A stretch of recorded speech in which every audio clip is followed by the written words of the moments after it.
My name is Evelyne Leeuw. I'm just facilitating this interactive panel, so I have essentially nothing to say except to introduce myself. I'm a professor here at ESPUM.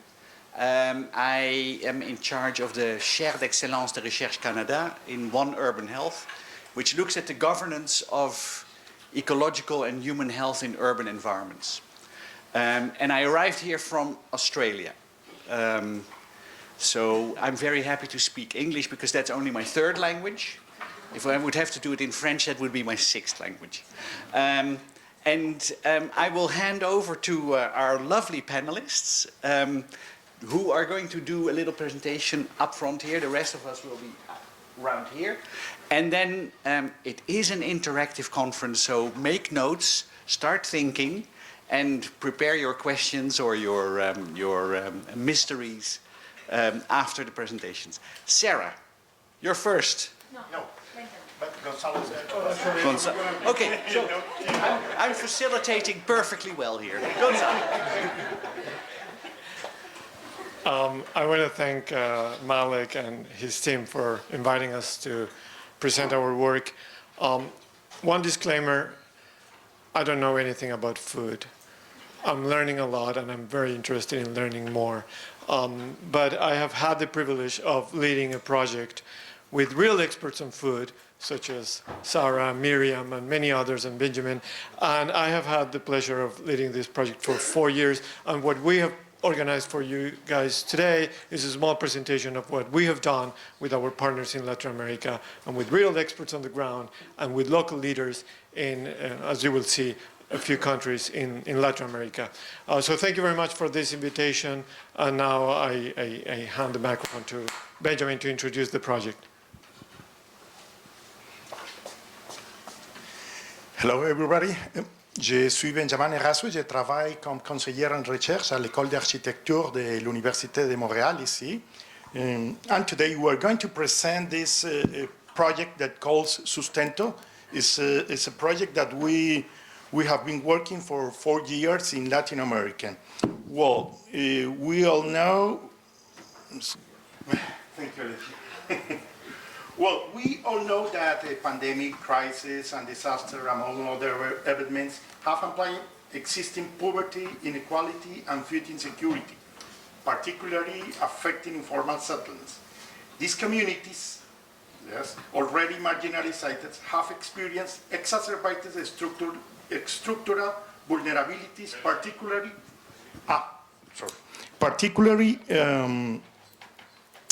regarding access to nutritious food. Our interest is in addressing these issues, in particular focused on spatial dimensions at various scales, including architectural design, urban planning, and public space management. The urgency of addressing this systematic vulnerability led us to develop the SUSTENTO project, aimed to a strengthened alternative food system to enhance resilience within informal urban contexts across Latin America and the Caribbean. First of all, I want to introduce you what we think when we talk about informal settlements. When we talk about informal settlements, we talk about that our urban communities built incrementally by residents who self-manage housing and basic service under precarious conditions, typically located in areas, in vulnerable areas to natural hazards. These settlements result from socioeconomic exclusion and inadequate public policies. Despite these vulnerabilities, residents exhibit considerable resilience and organization capacities, developing creative solutions and strategy to address challenge. SUSTENTO builds upon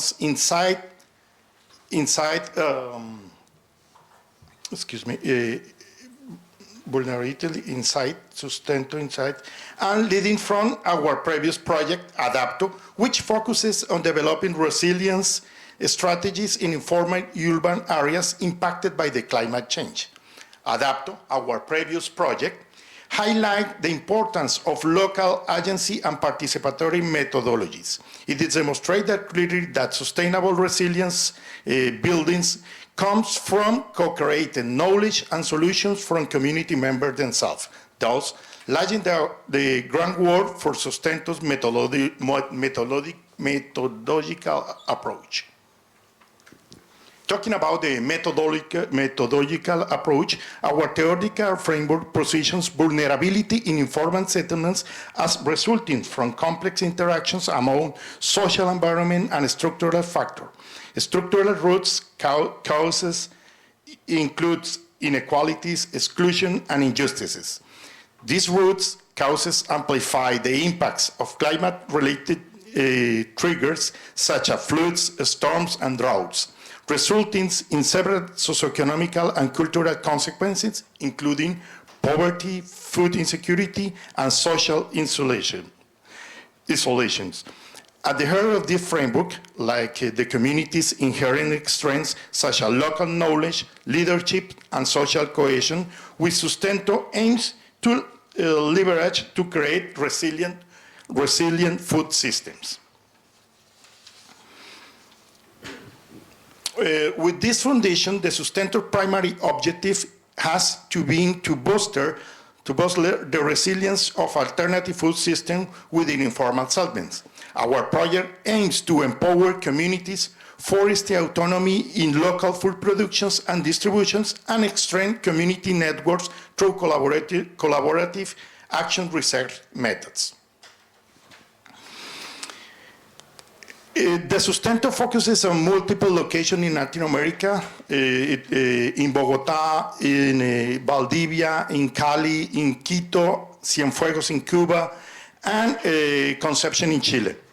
Using a mixed methods approach, we carry out surveys, interviews, participant observations, and collaborative workshops. Each site develops specific micro-projects tailored to local contexts, such as urban agricultural initiative, community gardening, pedagogical collaborations, environmental education programs, composting, and vertical gardens, among others. This diversity-led construction approach allowed us to capture rich quality data while providing robust comparative analysis across the region. We talk about around 23, 22 researchers around Latin America, that I said, from Cuba, Cienfuegos, and Valdivia, Usme, and Siloé in Colombia, Quito, Ecuador, and Concepción in Chile. Those are the universities that participate in the program. Universidad Javeriana, de Corporación Presentes, FLACSO, Universidad Central Las Villas de Cuba, Universidad del Valle de Cali, Colombia, y la Universidad del Biobío en Concepción. Those are the different stakeholders that participate in the program, funded by the IDRC and working with the UNESCO, and we have external universities from Montreal, McGill, University of Montreal, and Concordia. That was the consortium that we call Off Durable, and we work with our local partners in the different Latin American cities. We implemented interactive and participatory active research method emphasizing continuous community involvement. This approach entailed collaborative workshops where community members identify problems, co-create solutions, and directly participate in implementing and adapting these solutions. Regular feedback loops ensures the relevance and effectiveness of interventions, fostering ownerships and local empowerment.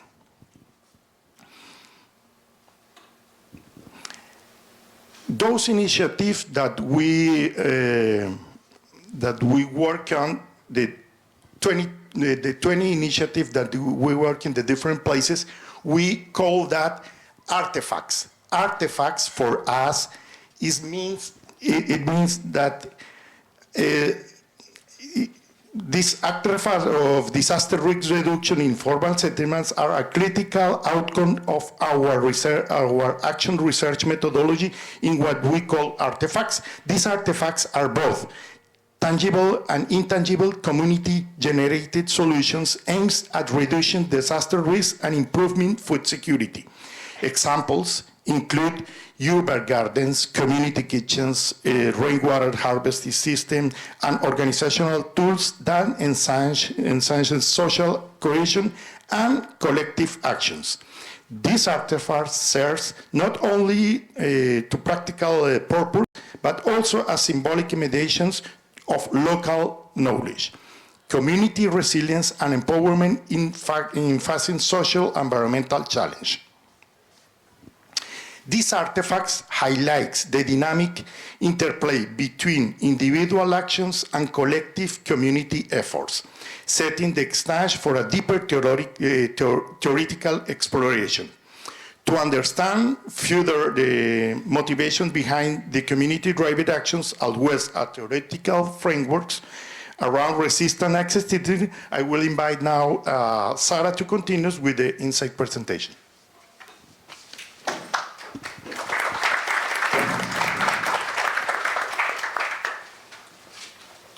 Pero no se ve aquí. Sí, sí, aquí no se ve, pero tienes que hacerlo aquí. Empieza. ¿Sí? Ah.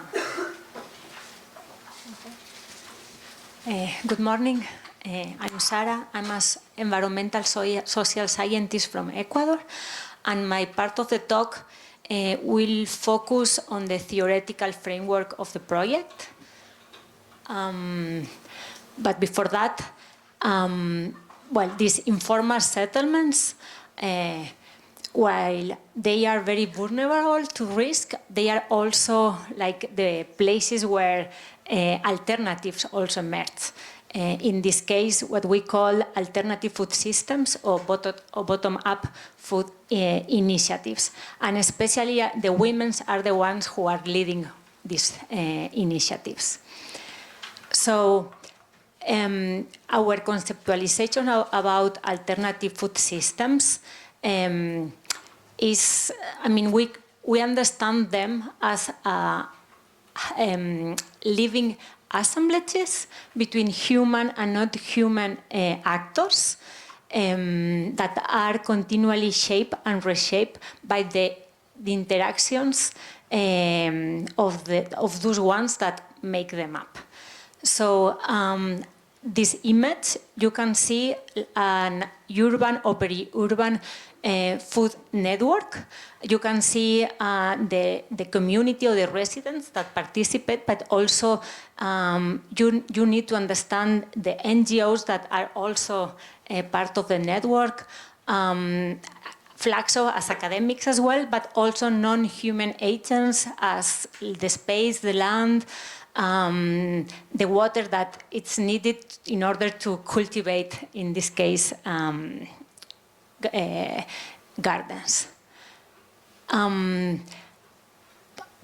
Under these conceptualizations, this network escaped from the conventional dichotomies, such as conventional versus alternative practices, or rural spaces versus urban places, or people who produce versus who consume, formal versus informal governance arrangements, collective versus individual practices or activities, and what we also discuss a lot, acts of resistance versus acts of existence. By these two concepts, when we said that these struggles respond to resistance actions, we are understanding that the actors frame their actions as struggles against maybe like the corporate food systems, like in political terms, but also maybe they respond for like more pragmatic reasons, like just trying to solve the needs, no? the contradictions, like the needs that they face. But also these alternative food networks are dynamics, as well that they emerge, stabilize, but they also can disarticulate over time. So these are very dynamics.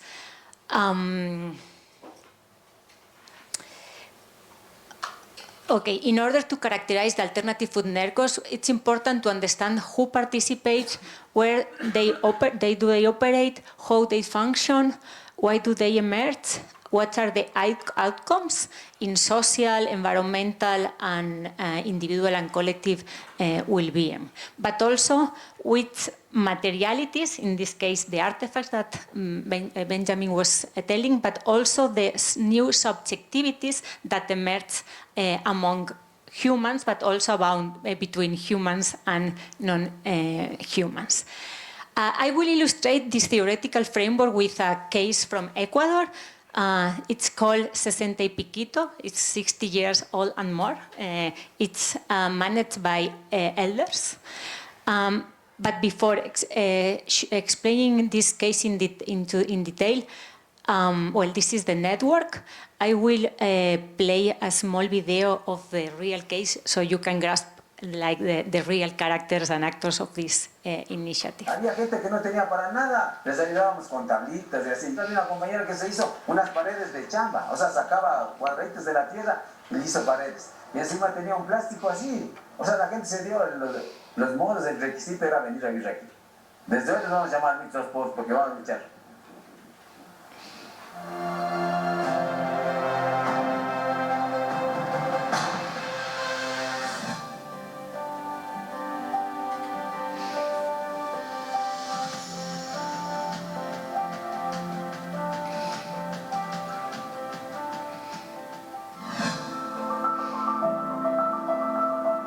Tengo 75 años, ¿sí?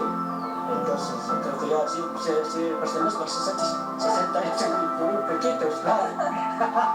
Mi proyecto es, voy a sembrar la lechuga, la cebolla, la col, la selga, eso va a ser. Y en la otra época sembramos maíz, habas y así variando. A Dios gracias, las verduras están lindas, fresquitas. Una pala, lo que sea, pues, se le remueve. ¿Remover la tierra? Sí, este polvo es cal agrícola, o cal vivo. Este vamos a colocar, pero ya cuando empiecen las nuevas lluvias y vayamos a sembrar, es para desinfectar el suelo. Pues antes no teníamos todo ese conocimiento que ahora tenemos, que nos ha enseñado los nutrientes, contra las plagas, que nos ha dado todas esas cosas para poder combatir las plagas que hay aquí en los terrenos. Sí, con la mano. Claro, con la mano.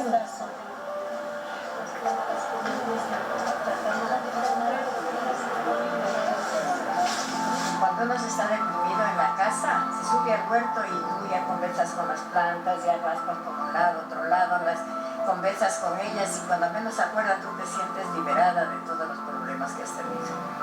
Nos desestresamos, llega el vecino de aquel lado, el otro, ya conversamos, vemos cómo están los de ellos, cómo están los nosotros, y por ahí nos compartimos igual. Siento muy contenta de estar con la compañera aquí, también de compartir lo que he sembrado en el pueblo. Que se conserve bien.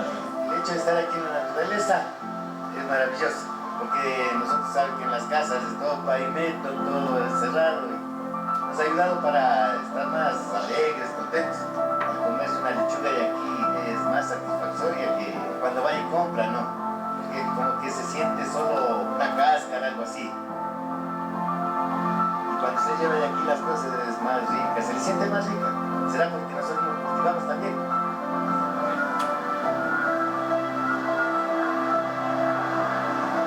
Mi esposa viene a sacar la cebolla, así lo que el resto no había, la col, la selga. Recién, antes de ayer llevamos todo ya.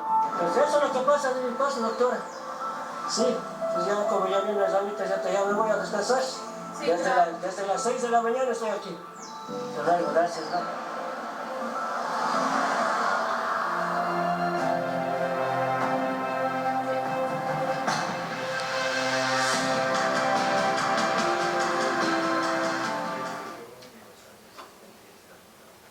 Había gente. Okay.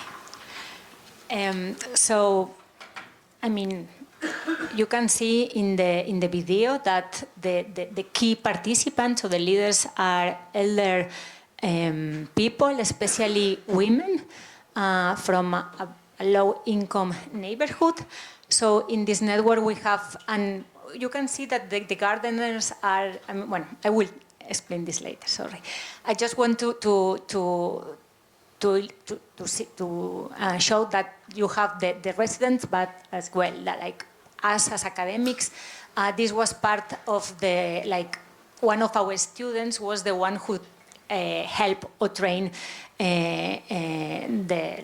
this urban garden in agroecological production. But also they have support from the NGO Red Cross and also like a municipal-led urban program which is called Conquito. So where this urban garden is located, so as you can see, this is a very steep piece of land. So the way that they cultivate is adapted to this, space. And also, I mean, even this is a collective initiative because there is a small committee who manages the space, but the production part is done at family level, especially at individual level. So there are 36 gardens active. And normally it's one person who is in charge of each plot. The area range between 60 and 100 square meters, and they produce agroecologically. And it's interesting because even if they manage the plots in a family way, half of the people at least do one activity in a collective way. Maybe it's the use of the tools, or maybe exchange seeds, or just also produce bio inputs in a collective way. But also it reflects that there are tensions between the individual and the collective cooperations among themselves. But and when we, I don't know, ask them why they are engaging in this initiative, most of the main reasons, we would say that it responds to acts of existence. I mean, they want to have access to nutritious food, also to save money because they don't have to buy food, also for health issues, and also for emotional well-being, but also mainly the leaders also frame their acts as a fight to have access to green spaces in the city. But also when we see the outcomes, there are many outcomes. I just want to focus on the discussion about the degree of alternativeness of this initiative. So when we see the social relations of the food transactions, what we see is that there is no market transactions among this initiative. There is also, I mean, there are bartering, there are food that is given as a gift, there are also donations. So 93% of the participants do this kind of transactions. So we can say that this network, it's alternative in the sense that it has become a food procurement network based on friendship, generosity, and solidarity. But also it's a space for self-valoration. I mean, these old people, I mean, through this space, can have a common old age worthy of being life. So this is very important for themselves. This is the social network that emerged only for vegetables that are exchanged among themselves, among the gardens, only as gifts. So you can see that there are some families that exchange more than others, but most of them, or the majority, participate.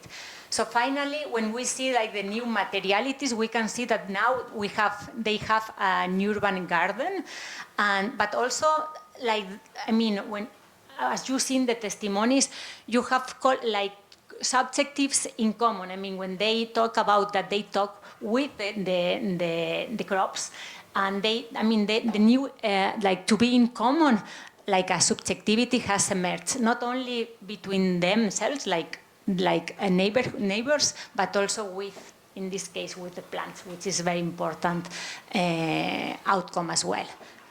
I will just, this is Gonzalo. Well, I'm going to tell you a little bit of what we have found when we compare the results from Quito with results from Cuba, Colombia, and Concepcion. So we have been able to draw what we could call kind of meta patterns that kind of transcend despite differences in each of these contexts. One of the things that we have found, and I have learned, as I told you before, I didn't know many of these things I'm saying today, is that food systems are spaces where tensions easily emerge. There are many reasons why there are tensions, but there are tensions in knowledge, in academia, as much as there are tensions on the ground and happening in practice. Just in terms of academia, for example, we tend to use different frameworks. If we discuss about different framings that we're using today, maybe we would have 5 or 6 different representations and narratives going on at the same time. And sometimes they overlap, but there are also differences between them. And that makes it sometimes difficult to understand exactly what we mean, what we're trying to achieve, and what our objectives are. So of course there are people interested in food production and distribution, and usually that we associate that with the paradigm of food security. But there are also different other objectives playing on the ground, both in terms of academia and in terms of what is happening on the ground. So there is intentions of stability, economic stability, or system stability. There are intentions of collective benefits or environmental benefits as well. And of course, there are issues of values and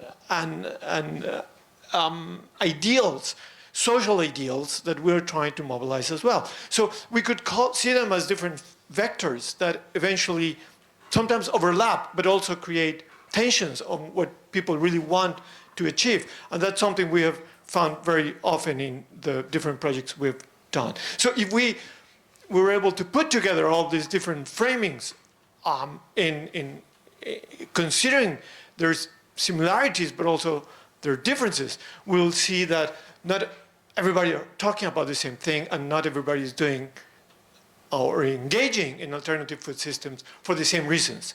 And that creates some tensions that are interesting for us. And that, to be honest, and to be clear, we don't see it necessarily as something negative. The fact that there are tensions also reveal different objectives, and that's part of society, and that's part of culture, right? So in any case, despite all these differences, what we have found as a common pattern, regardless if we're talking in Cuba or Chile or Ecuador, is that there are these ideas of challenging the who, the how, the where, the when, and the why. There is a constant interest among local leaders and residents on challenging who's doing what, how we're doing this, where we're doing it. And that, for me as an architect, is a very particularly interesting aspect, because that challenges ideas of place, of home, of neighborhood. But it's also challenging the when. Temporalities are also key, and these actors are interested in challenging the traditional temporalities, and as well the why. So there is a constant defiance, but not everybody is fighting the same thing or the same system.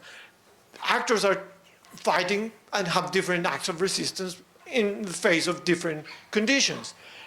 You can imagine, of course, that a farmer, urban farmer in Quito is not challenging the government the same way that a resident in Cuba is challenging her own government. There are, of course, governance issues that makes it different.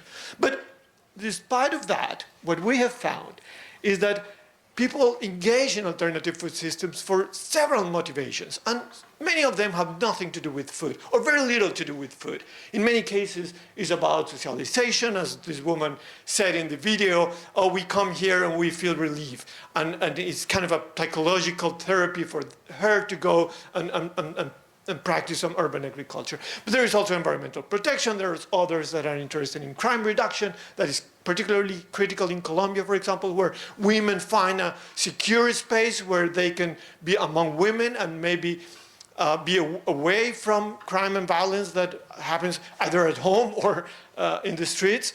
Maintaining cultural traditions, that's something very important for many of them. Dealing with psychological distress and isolation. That's particularly interesting, for example, for the elders who find in alternative food systems a way of connecting with youngsters or connecting with themselves and not being alone at home, of course. But there is also different perceptions of alternative food systems. So let me say it differently. We found that not many people, not necessarily all these folks interested in food, were doing it for food. They were doing it for many reasons. But then that kind of puzzled us. Why are they not, why exactly? Well, one of the things that we found, and I think you're going to find it interesting, is that local residents and local leaders tend to see food systems, their own food systems, more positively than externals. And you guess who tends to have the most pejorative view of their own food systems? We, academics. It's very funny that, but it's very interesting at the same time, that locals tend to have a better perception in terms of, you name it, how you frame it. Frame it in terms of quality, quantity, frequency, regardless of how we pose the question. There was always a more positive perspective of their own systems from locals than from externals. And experts, well, let's call it experts, but in reality what we really meant is people from NGOs and academics tend to have a more negative perspective, regardless again of how you frame the question. And that happens in many countries. In Cuba, for very particular political reasons, we had to change a little bit our questionnaires. So we wanted to know also if that pattern applied to Cuba, and it does. Even in Cuba, where people are a little bit reluctant on criticizing the government openly for obvious or not so obvious reasons, but they do. Even in Cuba, locals tend to have a more positive perspective of what is going on the ground than externals. So what we found is that, of course, there is a struggle. But that struggle is different. Of course, the struggle in Cuba is not the same struggle as in neoliberal Colombia or neoliberal Chile. But that struggle has kind of two main components. And Sara already mentioned a little bit of this, it is at the same time an act of resistance. Resistance against sometimes the agro system, resistance against government, resistance against manipulation and segregation and historical exclusion and so on. But sometimes not all these local leaders are interested in going and demonstrating on the streets.